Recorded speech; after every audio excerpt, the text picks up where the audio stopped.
Ilan rin ho sa mga kabataan na mga nakilahok sa kilos protesta ngayong araw nagpahayag rin ng matinding panawagan sa gobyerno. Alamin natin kung ano ito sa pag-uulat ng Star FM Manila.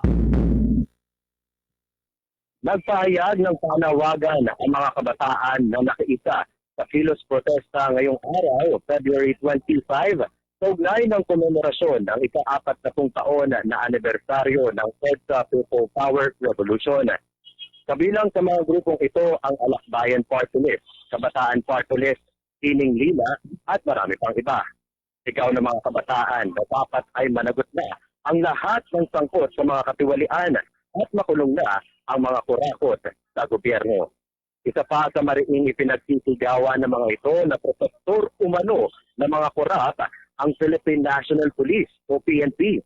Samantala, sa panayam ng 102.7 Star FM Manila sa ilang mga kabataan na dumalo sa Trillion Peso March, ipinahagi ng mga ito ang kanilang saloobin sa rally dito sa EDSA.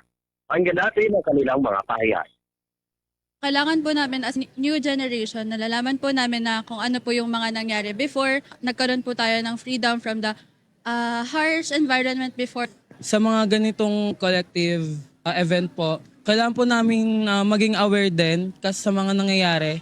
And yung mga historical na nangyari before, like kung paano po ba may ganto ganyan. Kasi isa po siya sa nagiging misconception ngayon na kino-question ng iba kung ba't pa po kailangan. Ganun. Siyempre, very important po na as a kabataan po na makialam po tayo sa mga ganitong bagay kasi para sa atin din po to. Role nating mga kabataan bilang magpapasa ng kinabukasan natin na simulan natin, 'di ba? At talagang palawigin pa natin yung ating mga talagang maniningil sa mga lideratong ito.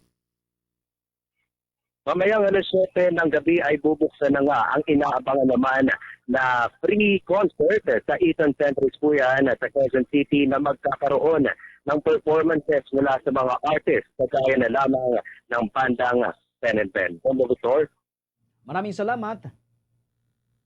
Yes, mula po rito sa EDSA Shrine, nag-uulat Star DJ German ng 102.7 Star FM Manila.